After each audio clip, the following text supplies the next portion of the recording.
Frank Skinner. Absolute Radio. Good morning, this is Frank Skinner on Absolute Radio. Oh, tres nominación. I'm loving it. I'm loving it like, this. That was Nicole Atkins with You Come To Me. I really like that. I like it because it's called Atkins. Yeah. Except, there's no carbs in that at all. You can listen to that all day and not put on an ounce. Congrats. So, yes, this is Frank Skinner on Absolute Radio, and I'm with Emily and Gareth. I think I say that every week, don't I? Oh, yeah. It's all right, though. Frank, we've already had our lovely listeners texting and emailing us in. Have your headphones got sellotape? Yes, they have. They've got sellotape. Yeah. This show is nominated for the best...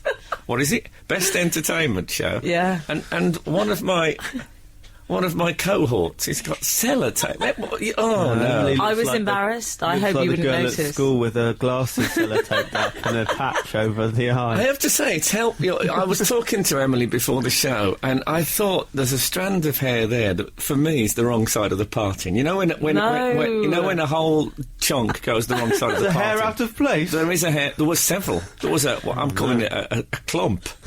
Oh, I'm going to listen to you two on hair. No, but it was... I wanted to say... Because you want to move it. Is that the right side of the parting? I wanted to say that, but it's a touchy subject. Yeah, don't do it again. But now the sellotape has taken it back to its natural home. That's great news. Oh, dear. Frank, we've had a text in talking about your appearance, which I rather enjoy. It's from 131. Hey, Frank, going for the Franciscan monk this morning, I see. Oh, yeah, this is... regular listeners will know that I recently bought 4 hooded tops. Yeah, mix and match colours. And I'm planning to wear them in rotation for the rest of my life. But this is the first outing for the green. What are you thinking? It goes with my teeth. Robin Hood. Yeah, there is an element to Robin Hood. Yeah. Nice. What does he do in autumn? That's what we all ask ourselves. Only Friar Tuck. That's when Friar Tuck gets the last laugh in his brown doodah. But yeah. We've had another text in, actually. Oh, what? The floodgates have opened. Well, this is about... Are we getting these texts on 8, 12, 15? Yeah. OK. I liked it that you did that in a Derek Acorah type way. Or more of Derek Acorah later. What a week he's had. This is from Colin, and it's your show last night, which I know you don't like to talk about your show because you think it's a bit tacky promoting the television show? Yeah. Yeah, well, you got to advertise this show somehow. Exactly. So this is from Colin. He says, good morning, Frank, Emily and Gareth. Following on from the appearance of Night Warrior on your show this week with his power to feed the homeless sandwiches... Oh, yeah, I should point out that Night Warrior is a superhero who operates in the Salford area. It was absolutely heartbreaking. Oh, come on. No, he's getting out there. They're often very poignant figures, superheroes. They are, yeah. Oh, but okay. You seem tangling with a felon. You might think differently. So Colin says if you could have a Was it a felon or was it falafel? No, it was a falafel. I knew I saw him tangling with something in the green room. Go on. Colin says if you could have a superpower, what would it be? Something like in a comic book or maybe something more mundane, such as Gareth using a Gareth note to calm down a rioting mob? That doesn't work. I've tried that in gigs. Not deliberately, though. No. It's an interesting... Of course, speaking as someone who is nominated for an award for speech radio... Oh, yeah. Then maybe I could... So I've got a bit Colin Firth. I don't know how I got the speech radio thing. I like your speeches. It must be your impression of, what's his name, who did the speech? Enoch Powell. Yeah, that's right. Yeah. It must be about that. Yeah, well... consequently, at 5 to 9, I'm going to be doing the Gettysburg Address. Not even 2 or 3 minutes, but it's the only way you can qualify to get the award. Yeah. Nicky Campbell, meanwhile, on Radio 2, he's actually doing the Rivers of Blood speech this morning. Look, he got the short straw. And no, Chris Evans doing that. And Chris Evans is doing the Nuremberg rallies.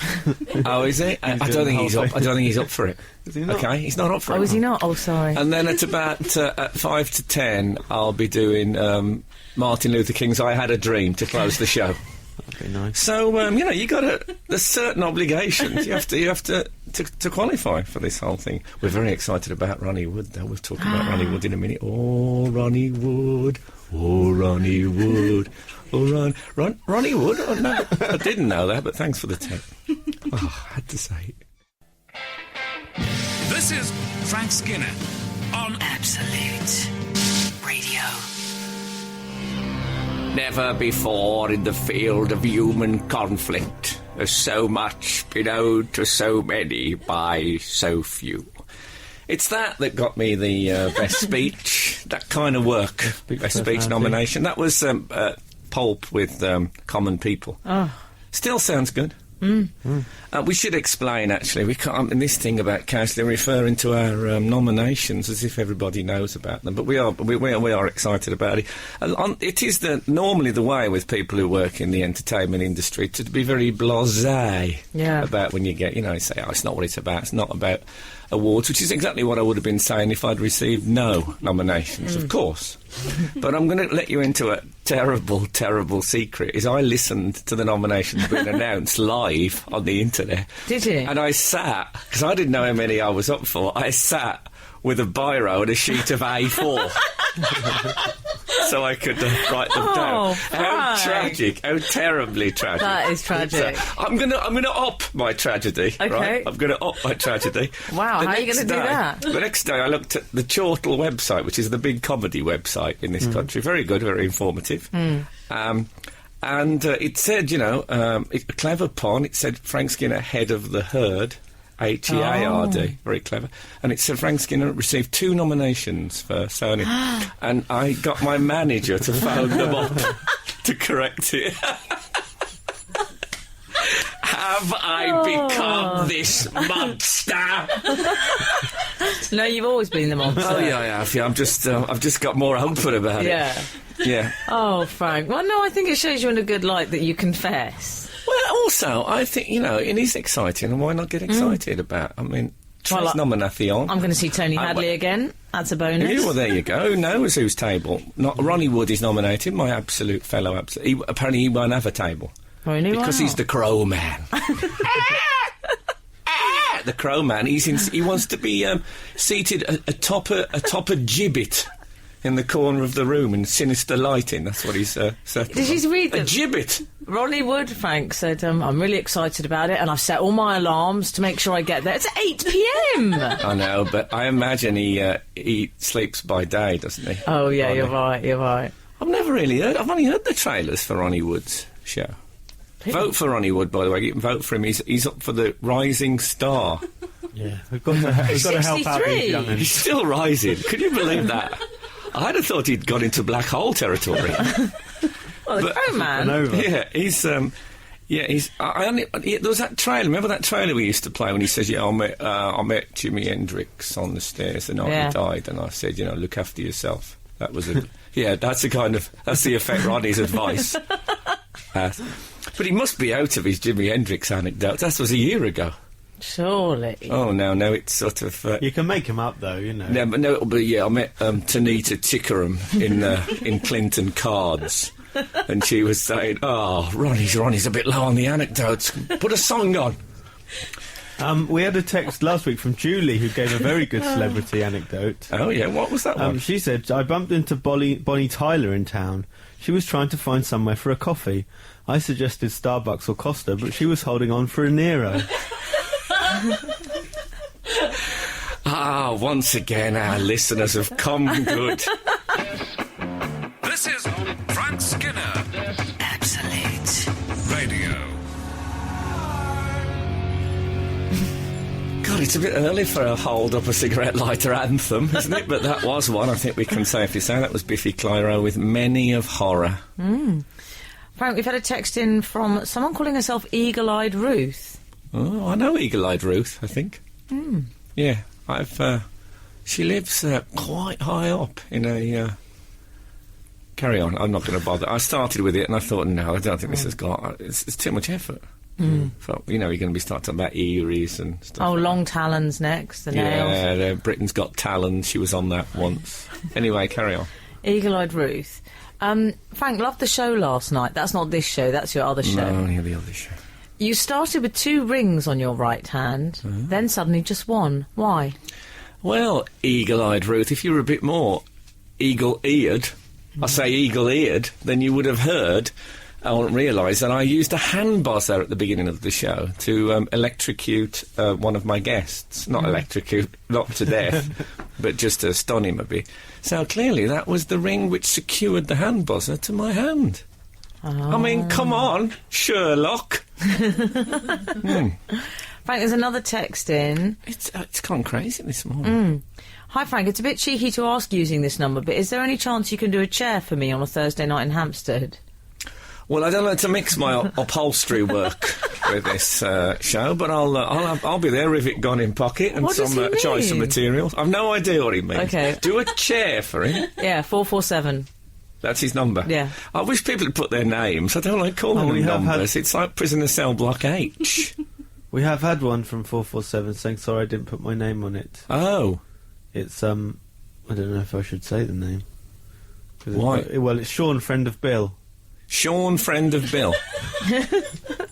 Okay, is that Oh, I friend of love Bill? Is Sean that Friend of. hyphenated? No, it's Sean Friendov. Don't you know him? Sean, friend of. Sean, maybe it's a friend of Bill who's recently been Sean. Is that possible? So Sean, friend of Bill, doesn't ring any. No, I'm starting to think it's the wrong number. It might be the wrong number. So the idea that he knows Bill means I'm going to do a chair for him. What is it? Some sort of obscure code? I'm starting to think we might be putting stuff out for the Libyan resistance. Innocently. Well, I'll tell you what happened to me this week. Yeah, go on. I was leaving Westminster Cathedral on Sunday morning, and a man approached me and he said hello and shook my hand and stuff. Nice. And then he said, oh, I'm glad I've met you, because I'm seeing my sister this afternoon and I couldn't think of anything to talk about. So now I'll be able to talk about this. Really? I said, well, what are you going to get out of this? What, a minute and a half, tops? And he went, and off he went. So I thought, well, he's going to have to spin it out a bit. How's he going to do this? I suppose he'll do his usual, the weather, footsie index, recent stamp acquisitions, and then he'll say, you guess who I saw the other day? And then there might be, say 3 minutes of guessing. Yeah. With some clues, former Ear of the Year, all that kind of stuff, and then get to it, and then maybe a description of my clothes, and maybe some lies about what we talked about. But also, it's a bit strange that that's his sister and they have no shared history that they can discuss together. No, well, maybe I suppose they've talked up childhood. Yeah. Besides, if you see your family on a regular basis, it must be difficult. I don't know. Topics. You and our Keith seem to keep it going. Yeah, but it kind of helps with our Keith, because I can talk about the stuff that he didn't mean to say to me because Keith phones me up, my brother Keith. He phones me up, but he's got the putting the phone on, but not the putting the phone off thing. What do you mean? So then he puts the phone down in the pub, and he says, "Oh yeah, he was saying that." Blah, blah. I thought, no, Keith, I'm still on the line. No, I don't think he can make it on... he's changed a lot, since he used to be a nice, down-to-earth bloke, but now he's full of himself. All that. Oh. He doesn't... Of course, he'd never say that. But it is a thought, though, that I did used to have, and I think I probably still do, a series of fallback topics if I'm in a conversation, not just with my family, but with anybody. What sort of thing? Well, it always used to be the Bermuda Triangle. Something which seems to have gone completely out of fashion as a casual conversation topic. It all started for me. I was in a public house and I was a little intoxicated. There was a group there, who, to be honest, I aspired to be part of. Yeah. Some attractive and bright women and some guys who were much cooler than me, and they were discussing the Bermuda Triangle, and I was desperately trying to think of an in. And in my drunken haze, the only thing I could think of was that in a rather sordid magazine called Club International, I'd seen a feature entitled 3 Girls from Bermuda All Showing Their Triangles. So I mentioned this. Frank, I know, I'm not proud of it. Disgusting. I'm not proud of it, but I said this to them as a kind of a getting in, and I found that instead of rising a place or two in their league table, I descended into relegation zone. So I swatted up on the Bermuda Triangle. I told a series of lies about it. You didn't have Google back then, love. It was magnetic, the Bermuda Triangle. That was the theory. So I only get my info from the Barry Manilow song. Yeah. Anyway. But the idea that planes and boats were sucked into it. And I remember telling someone that a man who was he was grabbing a quick snack on a canoe, and the cutlery was clutched from his hands by a magnetic surge. I made that bit up, but it was. He had to eat it with his fingers. Apparently, there was no napkins. Yeah, thank God he didn't have a hand buzzer on. He'd gone overboard. But I've gone overboard with a hand buzzer before now. So yeah, that was my fallback thing. We're going to have some music, but I think it is good to have a couple of things, because no matter who you are or who you're with, occasionally there's that terrible silence. It's got to be filled with something. I'm going to fill this particular one with. What am I going to fill it with? Oh, I like this. This is one of mine. This is the Balkans with Editor V. Frank, we've had a text in from 131, anonymous. Can I just say I like it when they put their names on, particularly in this case? I like it, but we've got to give them the option. Oh, OK, fair enough. But 131 says, Frank, were your series of facts regarding the triangle called Bermuda Shorts? Oh, that's good. That could be. Now I'm thinking that could be like a 5-minute thing on BBC Two, couldn't it? Yeah. Me talking about Flight 19 and Mary Celeste and all those well known. Well, no, some of those are. Canoeist.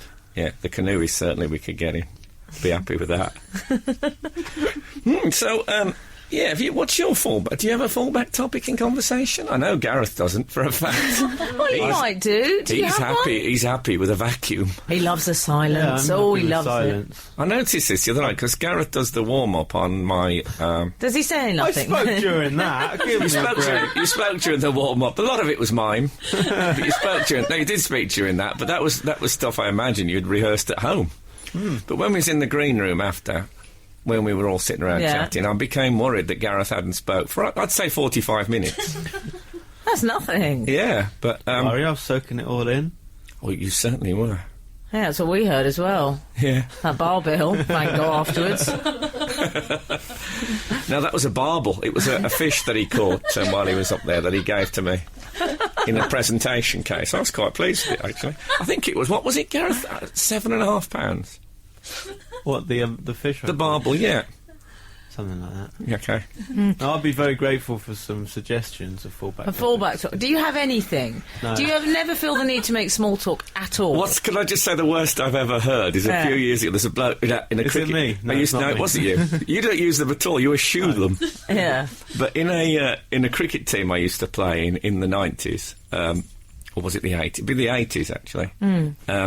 I remember I sat with this one guy, and he did struggle with conversation generally, and I used to get anxious for him, and I couldn't think of anything to say. And eventually he said to me, so, what do you think about the new £1 coin? Well, I mean, where are you going to take it? That's the trouble. I couldn't see where we was going to... New £1 coin. Well, it's not very new now.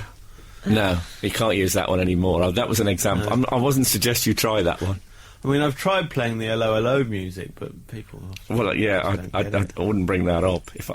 Some people I find this like if I'm in a urinal and the bloke next to me has recognised me. I mean, by my face. Yeah, I don't often experience that. Do you know? No, for many reasons. You shouldn't feel the need to talk either, I don't think. No, I don't like to talk, but some Do men people... not talk in there? Oh, God, no. Really? Not in a... No, the sound of silence. Never in a urinal. Yeah, avoid eye contact. I might ask people to pass me tissue. That's an absolute... But that's only if I'm in tears. Which I have been in tears. Oh, no, anyway. I'm not going to talk about the time I cried at a urinal. In fact, I Cried at a Urinal is the title of my new single, which will be out in May. It's a sort of gospel number. I cried at a urinal for the Lord. I'm doing it with... I was on my way in this morning, I heard an advert on Absolute Radio for the Toyota Yaris. And I thought, shouldn't that be a 17-year-old country and western star? Quite attractive, tight jeans. This is Toyota Yaris with country tears. I see country tears. Yeah, well, one of my fallback ones I'd recommend is spontaneous human combustion. You know this phenomenon of people bursting into... I often don't have a lighter, that's the thing. Well, it's spontaneous. Oh, I see. It comes from within people, apparently, and I've used that one a few times. I'll tell you what, I used to... when I wanted to bring it up, you can't just bring up, you can't just say, no. So, what about the old spontaneous... You can't do that, because people think, that's apropos of nothing, people think. Yeah. So I used to go, God, it's a bit warm in here, isn't it? I'm probably on the verge of spontaneous human combustion. We were in and I was off. Frank on radio. Frank Skinner on Absolute Radio. Absolute Radio. Yeah, we were We're talking about fallback topics of conversation. Talking about the love between us all. Do you know it? No. No. Okay. I bet our listeners do. Okay, let's see. Okay. Let's see. Sorry, I got erect in my chair for some reason there. Gareth. So, spontaneous human combustion, what do you think about that? Well, I've just had a sizzle. I think I've had a quick sizzle of it. Just a trail of smoke. What do you mean as a potential topic for you, given that you have none? Oh, no, I was just filling the silence. So you do fill silences. So you can do it. We've had a text in saying maybe Gareth should use his restaurant experiences as a fallback small talk, but he may end up with some blank looks. Blanc looks. Oh, blanc. Yeah. Oh. Very good. They're on fire this morning. They're on fire. 131. 131 is on a roll. 131 on a roll sounds like something you might order in a rather low-rent cafe.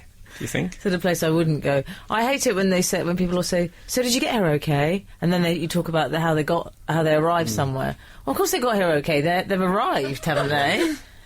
What, as a fallback position? Yes, as a fallback. Oh topic. yeah, but you got to fill it with something. I used to use the fourth plinth, Trafalgar Square. Who would you have on the fourth plinth? I mean, come on, Yeah, that's we did desperation. About 4 minutes about that. Oh, it's tragic. And why don't we eat turkey eggs? Oh, come on. That's a very good point. No, I'm not having that. Why don't keep it for when we need it. Yeah. Text us on 81215. Actually, Okay. text us if you've got any standard fallback positions. If the conversation dries up, what is your topic that you fall back on? Anyway, you haven't told us about your posh holiday. have you? Oh, Morocco! Oh, Frank, I loved it. Oh, we're off on the road to Morocco. It was amazing. It was amazing. I stayed in a very shishi hotel. I travelled over. I don't know if I can say the name. Shishi, what, kebabs? Don't Lots lower the of tone. kebabs. Don't ruin I my. imagine there was plenty of kebabs in Don't ruin my lovely holiday. Actually, they're Greek, aren't they, kebabs? Yes, this was in Morocco. Yeah, but you know. Now, I travelled over with an airline, but I Global don't know if village. I can mention them. All I'll call them is my airline boys, because that is what they You became. travelled over with an airline? Yes. Yeah, just as well, really. No, when I say travelled with the airline, I mean it was all, the red carpet was out. Turn up with your passport, just get taken into a room, suddenly you're on the plane. This was all paid for by your work. Don't ask me about the details of the cost. Right, okay. I don't want to go in. I don't wish to go into that. No, but it makes it more exciting that you weren't paying. Oh no, I didn't put my hand in my pocket Oh, once. it's Except I'm loving the competition winner element. it was a bit of competition. Except, Frank, we arrived at this hotel with my airline boys. I'll be talking about them a lot. You'll find. I bet they had those suitcases on wheels. Oh yeah, they did. Right. They're all very dashing as well.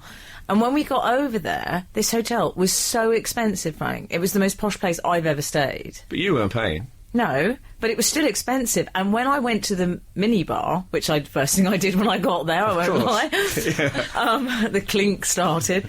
And then I thought, oh, I'll get some of those from Tic Tacs. £11. Wow. £11 for a packet of Tic Tacs. That is orange or No, they're the orange. mint. It's the orange. I could accept that. No, yeah, orange and green, £11 per column. No, That is it was absolutely And Frank, marvellous. half packet of Pringles, 18. Wow. £18. That is- I could just say, we could do the whole show like this. I could just read out the price list. Did you bring the price? It's something about the Tic Tac, because I can imagine being in a situation, you know, when you're desperate, desperate for a Pringle. Yeah, oh yeah. But Tic Tacs, there's so much something you can take or leave. but I'll still pay 11.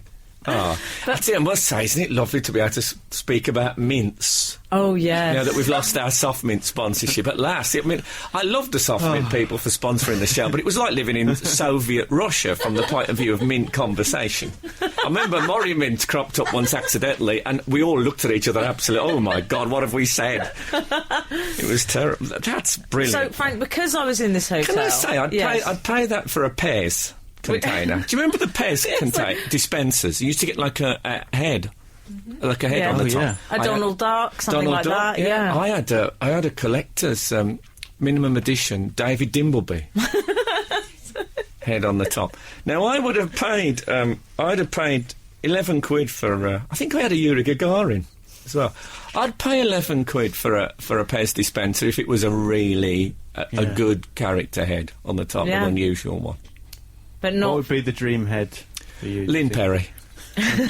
Former Coronation Street Ivor Tilsley is the one I would go with. If there's anyone out there who's got a Lynn Perry Pez dispenser, I'll go 20 quid. Okay. Well, sounds good to me. They reckon that a pack of Tic Tacs has about 36 Tic Tacs in, so that is 30p a Tic Tac. £11. Have you been sitting there working it out? Oh my God! But in my new opera about the economic climate, and it's called Cameron's Britain, I do a song called how much was it a Tic Tac? 30p a Tic Tac. Yeah, 30p a Tic Tac. I know. It's me sitting on waste ground, like talking about the desolation of the economic situation. I'm still working on it. I'm still waiting for the clearance to come through from Morrissey. I'm keen to know more about this, so it's very exciting. We only have this excellent. This is Frank Skinner. Absolute Radio. God, I've already had 7 offers of Lynn Perry Pez dispensers. One with a chrome finish, one a strange Push Me Pull You version with Chris Quentin's head on the other end. Things are looking up. This is Frank Skinner on Absolute Radio. Frank Skinner. Absolute Radio. We've had a text from Dan from Pembrokeshire. Frank just sang Within You or Without You, the Beatles Sgt. Pepper album. Shame on Emily and Gareth for not knowing. Oh, Take it easy. I think it's probably an age thing. Yeah. Although you could always argue, saying shame on us. you could argue that Sgt. Pepper's is something that one should do as sort of a. I've listened to it. It just didn't stand That out. Bermuda Triangle, that's a terrible thing, isn't it? People disappearing all the... What else? we've also had some texts about fallback topics. On 8, 12, 15. On 8, 12, 15. Yes, On 8, yes. 12, 15. Favourite cheese and wine, mine is a strong cheddar. Paul in Aldershot. Favourite cheese and wine? No, favourite cheese and why mine is Oh, a okay. strong cheddar. Favourite cheese is a favourite brilliant cheese. fallback topic. Love it. I love this even more from Andy B. Dear Frank, Emily and Gareth, the fallback topic in our house was Peter the Wild Boy, as he is buried in our churchyard, and my dad could talk about him for ages once set off. If there's anyone here who doesn't listen to our Not the Weekend podcast might not know. I think we spoke about Yeah. Peter the Wild Yeah. on the show, It was a didn't we? crossover, He a rare was crossover He was between the two. he was a pet, a human pet of George the First, if I... Savage child. Yes, he was a savage child. Yes. He's buried in their yard. Yeah. Or their churchyard. I think Yeah, they've don't got make a it sound churchyard. all Birmingham like their yard. Right on under the patio. It's quite a nice big piece of land, I would imagine. The churchyard, Frank, Under and the the patio. vicarage. I had a Peter the Wild singing under the patio to the tune of Over the Rainbow as they buried him alive. Nice. Frank's favourite band returning to the stage should definitely be his fallback talk. Oh, tremendous. How that's tremendous. And fallback because they're coming back to the stage. Works on 7 Yeah, and if And you want to actually- see them at Coco and Camden, they'll be playing on June the 1st, incidentally. No, I don't. We've had a text in from Reese. Gareth, this might be useful for you. I work in a Right. barber, so small talk is part of everyday life. Football is always a good fallback, Yes. unless Yeah. they have no interest. No, Football is a good fallback. No, people say to me, Good so fall- do you like football? And I go, no. And Ashley Cole, he's a good fallback. I know, Oh, he's very a good fallback. good. Oh, my God, I don't know. I'll get a new typist for these scripts. Football instead of feelings, that's good for men to talk about. That's what they like. Football instead of feelings. Yeah, that's what men talk about. So if someone... Football, nothing more. Well, that's rubbish. I have very, very strong feelings about football, so that doesn't make Okay. sense, does it? No, I've seen men, when they've broken up with a girlfriend, they'll just start talking about the game. Yeah, They go, but how you are you, gotta- mate? Yeah, anyway, let's move on. Yeah, but that was... I remember me and David Baddiel were both nursing what I would call woman problems. I think I don't mean that we had dear. period pains. What happened? No, I meant that we'd had fallen... yeah, it was a strange... And, of course, living together, we started to... Should take Feminax with that. synchronised, yeah. No, but me, him and the cleaner, all the same. Anyway, we'd both had splits, difficult splits. Oh, And too much detail. again, take Feminax. And And we watched this. Was watching a game on the telly, and it was like a Sheffield United versus Leeds. Meant nothing to glamour us. fixture. And someone hit a shot in from about 25 yards. And I remember turning to Dave, his morose face, and I said, "Hey, Dave, we'll always have football." Oh, God. Did you hear Daisy then in the background going, Jermaine been playing football too much. That was going on? No, not mentioning that. I always reckon their relationship. Always very interfering. Gareth sticking his nose in? That's because he, in Yeah. Bournemouth, that's what it's like. They're in and out of each other's houses. It's because she's got a kiddie on the way, and she got there first this time round. What do you mean? Oh, I see. No, I mean he's having a kid as well. Oh, I see. I have no interest in getting Daisy pregnant. Can I just say? It's a very fertile show, this one. I'm starting to think. Yeah. I'm starting to think we should stop putting Clomid on those donuts. This is Frank Skinner on Absolute Radio. The Magnificent Fall with clasped hands. Oh, God, I enjoyed that. I know I play them every week, but every now and again it really does reach through to my very heart. Fallback topic, anyone? So, how are you conceived? That's from 055. As a fallback topic, how were you conceived? Yeah. That's the Draw him a usual. diagram. Yeah. And my parents were always talking about that. It was the 70s. They were quite open about things like that. But do they mean... do parents know where... Yeah, generally. Daisy? Something like that. She's on the No. So, what else? Oh, there was this thing about... What was that thing about Elizabeth Taylor you were talking about, Gareth? Yeah, she's apparently there was one note that she was there was a love note from Richard Burton. Richard Burton's love letter, yeah. That she was buried. She never let any biographer see it, and she was buried with it. So we don't even know what it said. Well, she said it sort of said that it was one last thing saying that he loved her. He said that home was always where Elizabeth was. And she gave quite a lot of details. I don't know why she was... Yeah, exactly. She must have got the cash and had it laminated. Had it put out. Yeah, in it. would have made a nice fridge magnet. Oh yeah, that's nice. She could have done with one of those. Nice that she was buried with that, though. I think that's quite sweet and romantic, isn't it? You see, I don't know. I don't quite get the being buried with stuff. Oh, don't you? Theory. Why not? Well, I don't know really. If it's good stuff. Yeah, or stuff to hide. There's stuff I'd want to keep secret. My birth certificate, maybe, that's going down. Well, I believe that's on... Nobody knew how old Emily was. She took it to the grave. It's on a papyrus scroll, I believe. I don't think it's on... Carving. Yeah. I wouldn't mind being buried with... all three presenters of Top Gear. I mean, provided they were still alive.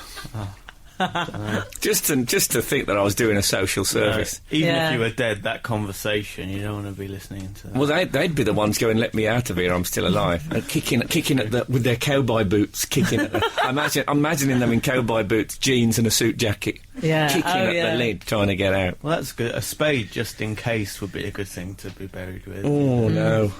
I don't like the sound of that. I think all my pants. I don't want people to go through my pants when I'm dead. Yeah, it's fine. We don't want to go through your pants. Well, I wouldn't take long. There's only three pairs. I imagine I'll have accumulated 3 by then. Yes. Buried with your pants. Well, that would make sure you were dead, I suppose. It spoils the mystique, doesn't it? You know, when... I wouldn't mind being buried in an enormous... see-through rectangular coffin with my head sticking out the end like a big Pez dispenser. Like a human Pez dispenser. And hopefully I'd be like, those saints that don't putrefy, so when they took me out the head, it'd be like a shrunken me head on the end of the Pez. And then some bricks could emerge from the end, like Pez's. Yeah. And also I'd be worried about if you'd get buried with expensive stuff, like, gold rings and that, you might get the grave robbers. Yeah, you'll be all right, Gar. But with the current economic climate, I might want to be buried with I'll be buried with a large boxing glove on a spring to ward off grave robbers. I'll tell you what about this for a commercial radio phone-in? What would you like to be buried with? You can text us on 81215. Oh, I love it. This is Frank Skinner. Absolute Radio. We've had some texts in, Frank. What about what they'd like to be buried with? Yeah. Lovely. Yeah. I would like to be buried in a full suit of armour just to confuse archaeologists in 1,000 years' time. Brilliant. That's from 788. Ruthie, Oh, spectacular. Ruthie said, I want to be buried with my glasses on. You never know. That's true. What? What? You know, in case you need to be able to see in the spirit world. Oh, Need to in the make sure- world, in the World world of of spirits. spirits. Well, the spirits, make sure He you've got- was in the news this week. Oh, yeah. Was he ever? Acorah. Yeah, Derek Acorah was. He was in Coventry, I believe. Yeah. Up in Coventry this week, Yeah. Derek. Or is he up? Is he down? Does he live in? I'm imagining he lives in somewhere in Berkshire in a nice house. But Yes. I don't think he's still in the pool. No, near sort of Paul Daniels or something, that area. Yeah, What well, was- they're in a what- very similar line of work, aren't they? What was he Deception. What was he up to then this time? Acorah. There was a. Was it an exorcism? There's a poltergeist in Coventry that Oh, yeah. it had pushed a dog down the stairs in somebody's. Obviously, it's not funny for your No. dog, but for everyone else, it's hilarious. Have you ever tried pushing a dog downstairs? It's not. It's because of their low centre of gravity. Yeah. It's quite hard because whichever way you push them, the other leg takes the main strain. You end up having to basically throw them. But I haven't done it. I just read about it. It was one of my fallback Not conversations. even when Shep ate through your eider down. No, even then. Really? No, it actually leapt the stairs as I pursued it. Oh, Shep, where is he now? I know where he is. He's under the apple tree in our house. 'Cause Yeah. you know this, my dad buried him under the apple tree because he said it improves the flavour of the fruit. Absolutely true. Oh. So yeah. Derek... Yeah. He detected that it was a man called Jim who had been not yet fully passed into the spirit world. Oh, one of those. Yes, there's an angry spirit called Jim who died around 1900, and he may have lived at this spot or farmed the land there.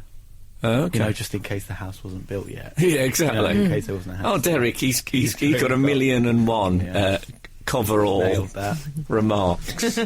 I saw they had the VT of it on the on the internet, I believe it's called. Yeah. Capital I learnt recently. No idea. And with him saying, yes, well, I've been inside the property. And I loved he called it the property. Like I'm a bit technical. Don't think I'm just messing about. You know, I refer to it as the property. If there's any clothing in there, I will call it a garment. Without any hesitation. And, yeah. He doesn't get his name right, though. He goes, we ask upon you, dear Lord, Jim James, rid yourself. No, I think what he was doing there is Oh. in case he's just checking what he's known as in the spirit world, is Got in you. case there's any confusion. Oh, I understand. When he says, can you get into Jim? And they go, Jim, who is Jim? Yeah. No one even tumbles that James is also Jim. He's giving them an option. Yeah. Frank, why does he get so formal with the angels? We ask you, angels, if you could give us any more information, I'd be very much obliged. I love that. Thank you. You don't want to be rude to an angel. It's so formal, No, Frank. but that is a man who receives a lot of handwritten letters from the elderly. Anyone who's familiar with the phrase much obliged, it could be the only explanation. I bet he also says thank you, driver, when he gets off the bus. It said in the Sun that at one point he put his crystals on the windowsill. Oh. I bet he had to stand on tiptoes. Well, after he left, he said this portal will be sealed for all time. Is that what he said? Yeah, that's what he said. The portal. He then called the house a portal. Oh, man. I love Acorah. I mean, I think he's a complete charlatan in every aspect. But there is... I love the fact that he's a Scouser, makes it better. I was talking to Ross Noble about this the other night, and he says well, it might have been Kate. I'm name dropping like there's no tomorrow. Terrible name dropping. Yeah. Did I ever tell you about the worst name dropping I ever had in my life? No, what was it? I was having. I was due to have singing lessons. Can you believe this? Yeah. It was a gift, and not my voice. The No, certainly not your voice. and I was being taught by a woman called Tona de Brett. You can imagine. Did she say much obliged obliged. I bet she did. Oh, but she was nervous. She was very, do come in. How lovely to see you. And she was like that. And someone says she's a lovely woman, Tony, but she's the biggest name dropper you will ever meet in your life. Oh, had you not met me then? And I got to the house and I knocked on the door and there was a bit of a struggle to open the door. And she said, "Oh, I'm terribly sorry. This door's never been the same since Benny Hill used it for a sketch." I thought, I haven't got in yet. Let me get in before you start name dropping. But where did we get that? Yes, Derek. I think it was Katie Brown. So she always imagines Derek outside the TV studios with a silk coat saying, "That's going all right, you know. Going all right at the moment with the spirit world, you know. But we'll see. I just need a breather, get cleansed, and then straight back in." Like. Oh, Derek. But if you got a poltergeist, obviously it's no joke. He's your man. You've got one in your property. Your portal. Yeah. He'll cleanse your portal. Yeah. He seals your portal for you. He can cleanse my portal any time that he likes. I think he uses a sort of heavy-duty dental floss. Frank on radio. Frank Skinner on Absolute Radio. Absolute Radio. Oh, by the way, I've been driving Gareth and Emily crazy with my quiz, my during the songs quiz for this week, and I thought to such an extent I've decided to share it with you guys because they can't get it. We've made some good guesses. Oh, you've made some fabulous guesses. So it's just I bet they get it so quickly. This is obviously there's more of them. Just. So this is. But you haven't got long. It's a quiz. Okay, it's a quiz. It's a voice from a film, right? A quote and a voice from a film. Here we go. Haven't you got a mother or a father? There you go. You can text us on 81215. And it's not something with Derek Acorah in it. That's what we first thought. No, I don't think he's done any major feature. Oh, I'd love it if he did. I'd love Acorah. He wasn't even film. in The Exorcist. Incredible, really. That would have been. I would have liked that. Well, they haven't texted in yet. We'll keep our eye on it and keep you posted. Yeah, okay. So, Top of the Pops. It's back. It's coming back, apparently. But it's not really back, is it? Well, they're repeating it, are they? They're repeating them from what year is it? I think it's 1976. Yeah, the BBC are going to put out a whole year of Top of the Popses. 514 Jungle Book. Jungle Book is correct. Oh! It's the vultures in Jungle Book who are basically based on the Beatles, and they say to Mowgli. Thank you, 514. Yeah, well done. Brilliant. Now back to your cell. So, are you sort of nostalgic about Top of the Pops? People seem to be in a massive way. Well, yeah, because I actually went to the Top of the Pops studio once. Oh, you had to tromp everybody. You couldn't just say, I was watching it on telly once. No, I couldn't. That'd be so ridiculous. Yeah, okay. Because my dad was working for the BBC at the time. So I got to go down there, but I was really excited. I thought, oh, brilliant, I'll get to see someone really cool like the Thompson twins. And it was some man called Jeffrey Osborne, I think his name was, in the cable knit jumper singing On the Wings of Love. Oh, God, I don't remember that. Jeffrey Osborne. Yeah, it wasn't very good. But everyone looked very old in the audience. Was he the Assistant Health Secretary? Jeffrey Osborne, he's passed me by. There you go. And that was it. But there must have been other people on. Yeah, but it wasn't even very good. It wasn't a memorable week. Were you one of those people who'd sort of danced in the background? I might have been. Oh, who hosted it when you went down? Do you know? Oh, who's that man called? He had a mole-y thing here. He had a mole on his face. Was he with you in Morocco? It's not Morocco Mole, the assistant of Secret Squirrel. Simon Mayo. Oh, Simon Mayo. Simon, yeah. Oh, that. Oh, yes. Don't ever bring up. Recent. Don't ever bring up the mole. Okay. Sorry. Okay. That's a radio law. Okay, I'm sorry. What about you, Gareth? Can you top actually going down to Top of the Pops? My thing that used to confuse me about Top of the Pops, they loved having the presenter in the audience at the start to make it feel all exciting. So you'd like wait to see who the presenter was each time, and they'd have them at the microphone, and then it'd come on and be like John Fashanu or someone. It's like, wow.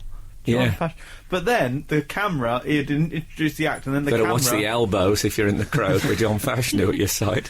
The camera would fly over the audience to the band, and you thought, oh, the presenter's got the worst view of anyone. They didn't won't be able to see anything. You didn't realise how blasé presenters can be.